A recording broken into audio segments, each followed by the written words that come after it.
नमस्ते दोस्तों, old is gold में आपका स्वागत करता हूँ। और स्वास्थ्य संबंधी चर्चा के अंदर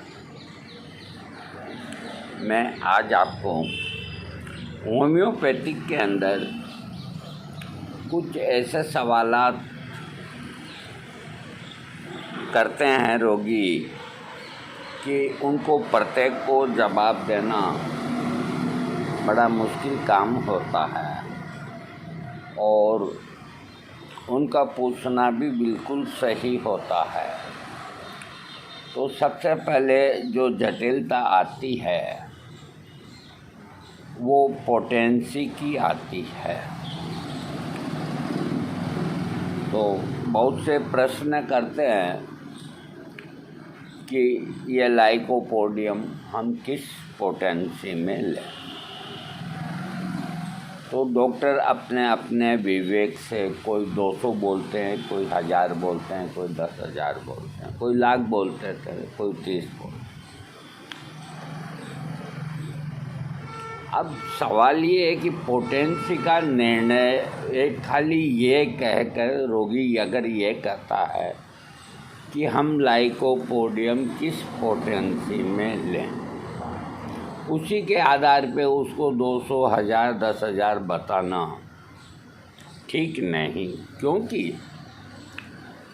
इतना टाइम डॉक्टर को भी नहीं और इतना रोगी भी नहीं समझता कि पहले हम हमारी समस्या बताएं, उसके बाद वो डॉक्टर बताएगा।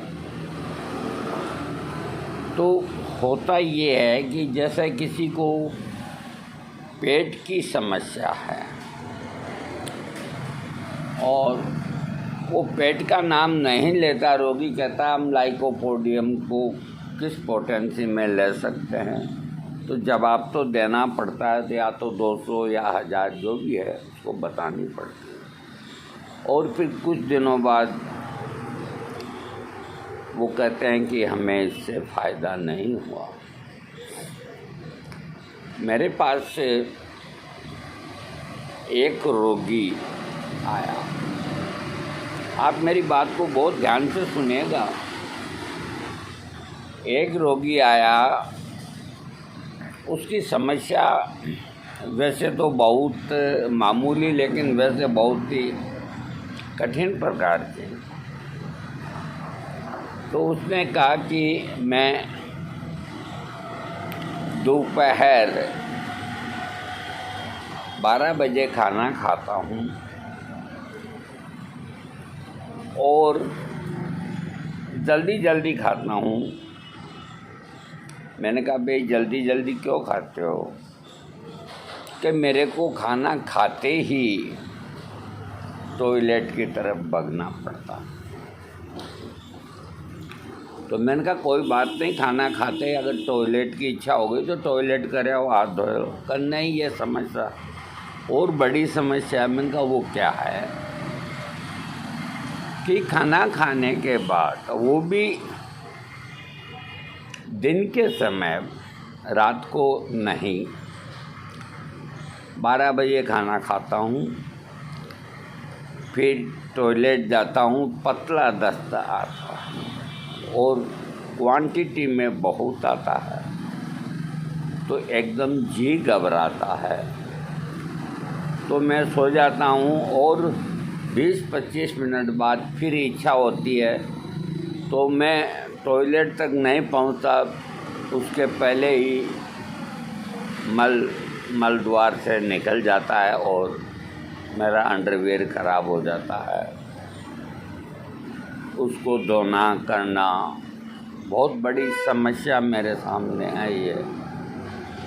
तो हर आधी घंटे के अंदर 3-4 बजे तक दस्त मेरे को लगते हैं और थोक में लगते हैं, और यूँ मान के चलो कि करीब 5 बार 12 बजे से लेकर 4 बजे तक, 5 बजे तक।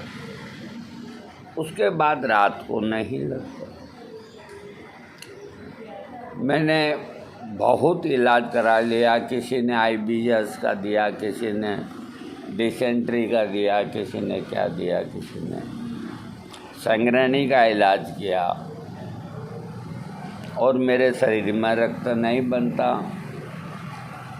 मेरा मन खराब रहता है और मैं इस चक्कर के अंदर इस टाइम में घर से बाहर कहीं नहीं जाता। कितनी बड़ी मेरे लिए समस्या है। कोई मान लो काम आ गया 12-1 बजे का ही, खाना खाने के बाद कोई काम आ गया, अति आवश्यक काम आ गया, कहीं जाना पड़ा, तो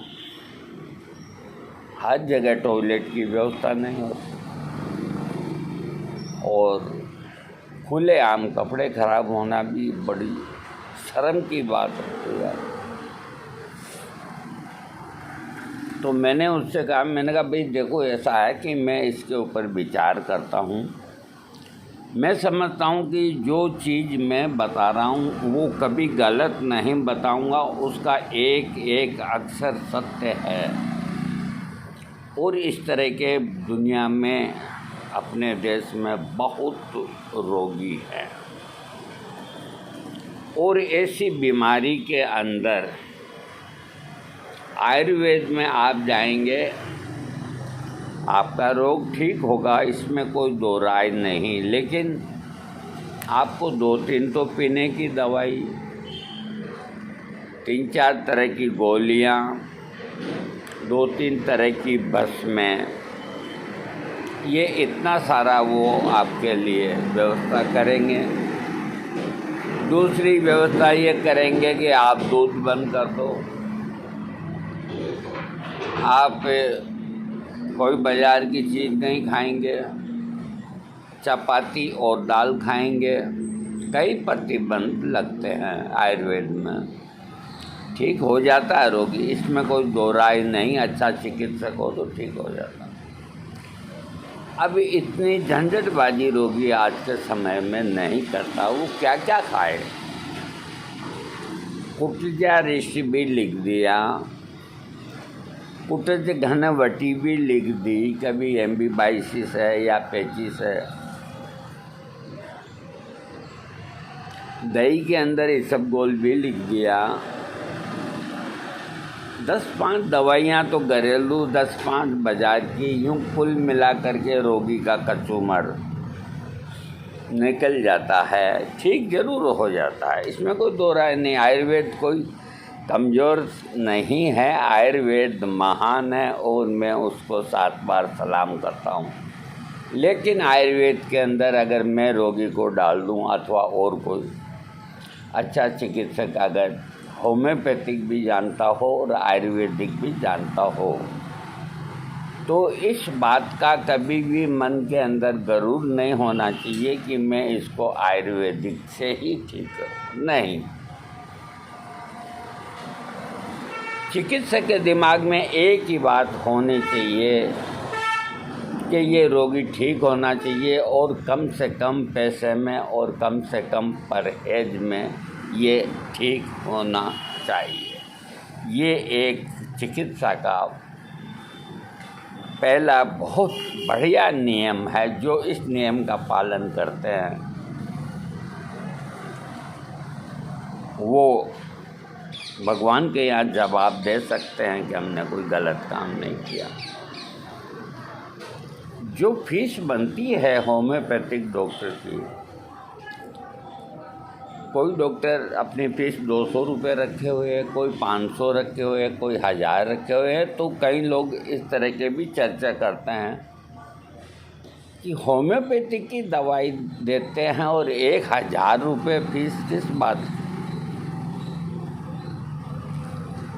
ये बात भी उनकी वाजिबी है, लेकिन इसका मैं क्लियर कर देता हूँ, वो जो आपसे 500 या 1000 लेते हैं फीस के, वो फीस नहीं है, उनकी मेहनत है, उनका दिमाग खर्च होता है।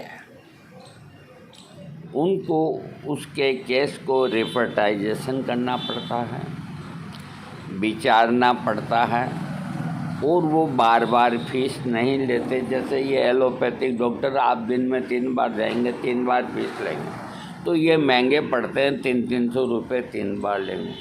होम्योपैथिक डॉक्टर 1000 रुपया लेता है आपसे, तो वो 15-20 दिन तक आपसे दोबारा पैसा नहीं लेगा, आप उसका कितना भी खोपड़ा खाओ। इस बात को क्यों नहीं सोचते? 1000 रुपये को क्यों महत्व देते हैं? 500 रुपये को क्यों महत्व देते हैं? और बहुत से ऐसे भी हैं जो यूट्यूब में और में आप जो भी रोग बताएंगे, आपको कोई पैसा नहीं लेंगे, वो आपको उपचार बताएंगे। लेकिन वो ऐसा ही उपचार होता है, इधर आप बोले उधर वो दवा का नाम बोले, तो वो किसी को बैठ जाता है, किसी को नहीं बैठ जाता। हाँ, तो बात चल रही थी पेशेंट की कि उसको खाना खाने के बाद बार बार टॉयलेट होता है, टॉयलेट का रंग गारे जैसा होता है और पतला होता है, जो चीज़ खाई है वो उसमें निकलती है। तो मैंने उससे कहा कि तुम कल आना। अब उसकी जो दवा निकली, मैंने बहुत उसके केस को रिपोर्टाइजेशन किया और किया लक्षणों से उससे, फिर मोबाइल से पूछा क्या होता, दर्द होता है? दर्द का तो काम ही नहीं है, न कोई दर्द न कोई मरोड़ी, तो बड़ी एक विकट समस्या हो गई कि कोई दर्द भी नहीं, मरोड़ी भी नहीं, और फिर भी बार बार ये खाना खाते ही। तो हमने क्या किया, हमने एक ही चीज़ को पकड़ लिया कि खाना खाने के तुरंत बाद ये काम होता है। तो हमने उस पर जब विचार किया तो 3 दवाइयाँ हमारे उसमें आई।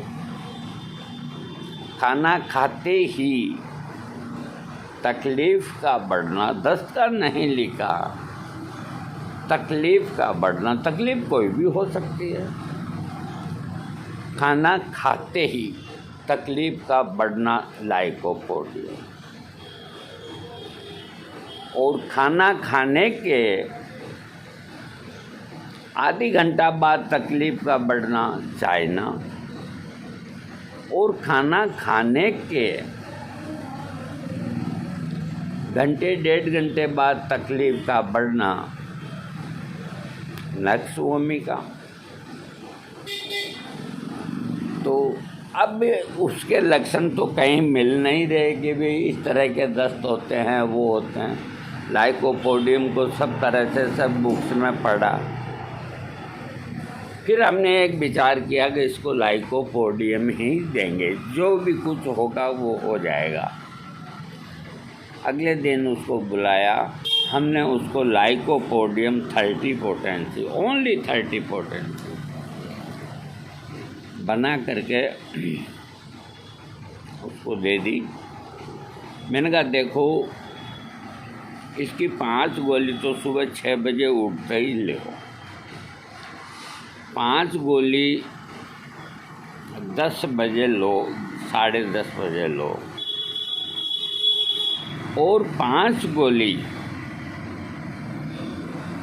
जब तुम खाना खाओ 12-12:30 बजे, तो पहले गोली मुंह में डालो और फिर खाना खाओ। फिर 3 बजे लो, फिर रात को 9-10 बजे लो। इस तरह दिन में उसको 5 डोज 30 पोटेंसी की लाइकोपोडियम 30। तो वो रोगी कई जगह भटका हुआ था, उसने कहा कि 30 से क्या होगा? मैंने कहा अब जो होगा जो होगा, तुम्हें इलाज लेना है तो वही ये करना पड़ेगा। तो उसने अगले दिन लिया तो उसको टॉयलेट एक बार हुआ खाना खाते ही, आधी घंटा बाद एक बार और हुआ, और उसके बाद नहीं हुआ। उसने कहा मुझे 5-4 दफ़ा होता था, बड़ी वो मेरे को होती थी, आज 2 ही बार हुआ। मैंने कहा तुम इसको लगातार ले।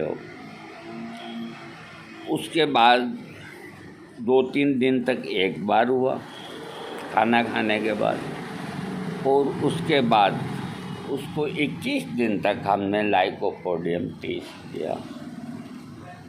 उस रोगी की सारी जांचें स्टूल की नॉर्मल, और वो आराम से खाना खाता है, 12 बजे 12:30 बजे उसके मन में कोई भय नहीं कि भी खाते ही कहीं भगना पड़ेगा, और वही सुबह शाम जो 10 जाने का होता है। तो सवाल ये कि पोटेंसी कोई मायना नहीं रखती, रोगी का लक्षण मायना रखता है। आप कोई भी पोटेंसी में दवा दे दो, अगर मैं उसको 1 लाख पावर में लाइकोपोडियम देता तो वो बेकार जाती, 10,000 बेकार जाती। तो जहाँ इस तरह के रोग हैं और वो यांत्रिक रोग हैं, यानी कि शरीर के भीतर जो अपने यांत्रिक यानी कि जो यंत्र की तरह छोटे छोटे जो भगवान ने बनाए हैं, जैसे स्प्लीन है, लीवर है, बड़ी आंत है, छोटी आंत है, इस तरह कई चीज़ें जो बनाई है, जो भोजन को पचा करके और मलद्वार तक उनका काम होता है। तो वो जब छोटे छोटे बनाए हैं भगवान ने, इतना सा इतनी सी तिल्ली बनाई है, इतना सा लीवर बनाया, एक एप्पल के बराबर हार्ट बनाया। कोई बहुत बड़ा नहीं बनाया, इतना बड़ा हार्ट ऐसा नहीं। खोपड़ा तो इतना बड़ा बना दिया। आदमी मसल्स खूब बड़े बना सकता है, खूब ताकतवर, खल्ली की तरह, लेकिन अंदर के जो यंत्र हैं वो सबके गुण इसमें छोटे ही रहते हैं। तो रोगी का जो रोग है वो यांत्रिक है, यानी कि छोटे अंगों से उसका रोग होता है। उसमें उसका लीवर पाचन नहीं करता, गैस जूस नहीं छोड़ता, आते हैं वो प्रॉपर अपना काम नहीं करती। तो उनको काम करने के लिए, उनको बार बार याद दिलाने के लिए कि मैं इस दवा का इस्तेमाल कर रहा हूँ और तुम अपना काम करो और रोगी को दुरुस्त करो, तो वो सहन कर लेगी। 30 पोटेंसी बहुत लाइट पोटेंसी है। सबसे मैं कहता हूँ होम्योपैथिक में सबसे अच्छी पोटेंसी अगर कोई नहीं दिमाग में आए तो 30 पोटेंसी को काम में लो। तो ऐसी जो स्थितियाँ आती है वहाँ 30 पोटेंसी काम आती है। और कुल मिला के रोग के लक्षण लेना बहुत आवश्यक होता है। अब रहा सवाल, ये तो हुई पोटेंसी की बात। अब मैं आपको 2 मिनट मदर टिंचर के बारे में समझा देता हूँ। अब मदर टिंचर का ये है हिसाब कि हर मदर टिंचर की अलग डोज होती है। कोई ऐसी दवाई है जैसे नींद लाने के लिए पैसिफ्लोरा इनकार्नाटा है, तो अगर 20 बूंद से नींद नहीं आती है तो उसकी 100 बूंद तक डोज होती है और उससे कोई साइड इफ़ेक्ट नहीं होता। लेकिन हर मदर टिंचर का ये हाल नहीं होता। जैसे एसिड फोर्स मदर टिंचर है, ताकत के लिए खट्टा होता है, उसकी डोज 5 ही बूंद होती है। वहाँ अगर 20-30 बूंद डाल लेगा ना तो मुंह खट्टा हो जाएगा। नक्स ओमिका का मदर टिंचर जो कुचले से बना है, विष से बना है, उसकी 1 ही बूंद खुराक होती है, गलती से 1 से 2 बूंद बस। दूसरी बूंद इसलिए कि अगर 1 बूंद गिरे या नहीं गिरे आप कंफ्यूज हो जाएं तो दूसरी बूंद आपको आँखों से नज़र आ जाए। वरना अगर आपको दिख गई कि 1 बूंद गिर गई तो दूसरी न डालें आप बिल्कुल।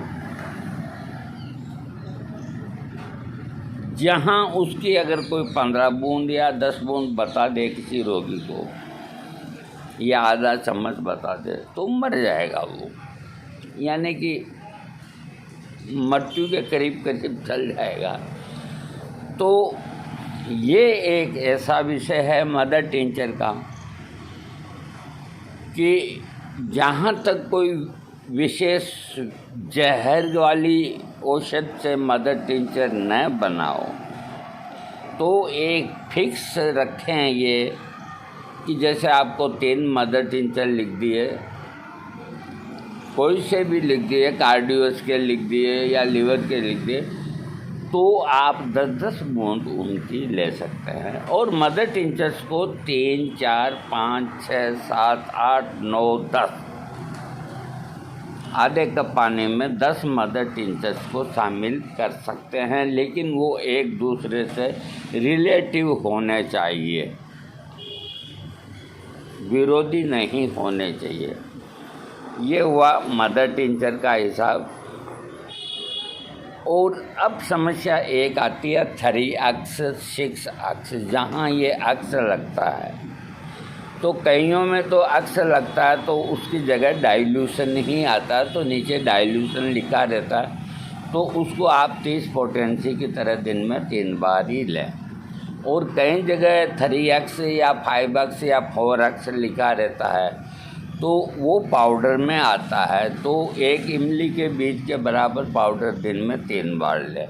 अगर टेबलेट आती है, छोटी है तो 3-3 टेबलेट दिन में 4 बार लें, बड़ी है तो 2 टेबलेट दिन में 4 बार लें। तो दोस्तों ये वीडियो बड़ा बन गया, लेकिन इसके बारे में समझाना अति आवश्यकता थी। और आप अपने मन से 11 दिन से ज़्यादा या 15 दिन से ज़्यादा दवा न लें। उसके बाद अपने डॉक्टर से एडवाइस करें कि मुझे ये लेने से ये हुआ, आगे मुझे क्या करना है। अगर डॉक्टर कह दे कि बंद कर दो और आप ये सोचो कि मुझे फ़ायदा हो रहा है, बंद नहीं करोगे, तो आपको जो फ़ायदा हुआ है वो भी चला जाएगा। ये मैं पहले बोल देता हूँ। डॉक्टर खुद ही कह देगा आपको निश्चित समय आने पे, क्योंकि आपकी बीमारी ख़त्म होगी तो दवा की क्या आवश्यकता है। और अगर खुदा न खास्ता महीना भर आप ठीक रहे, फिर आपको थोड़ी सी वही प्रॉब्लम होती, तो आप अपने उसी डॉक्टर से पूछो, तो वो अगर उसने आपको पहले 30 पोटेंसी दी है तो वो 200 देगा या 1000 देगा, वो आपको दुरुस्त करेगा। इसके बाद में आपको कभी तकलीफ़ नहीं होगी। अब मेरे को देखो तकलीफ़ तो इस बात की है कि आप मेरा वीडियो सब्सक्राइब नहीं कर रहे। अब 22 मिनट तक लगातार बोलना 76 साल की उम्र के अंदर, और एक बारीकियों की चीज़ को समझाना। आप खाली दवाओं पे मत जाओ कि ये नाम सुन लिया जाके ख़रीद लाए। अरे उनके बारे में समझो कि उससे लाभ कैसे मिलेगा। वीडियो सब्सक्राइब करो, कंजूसी मत करो भाई।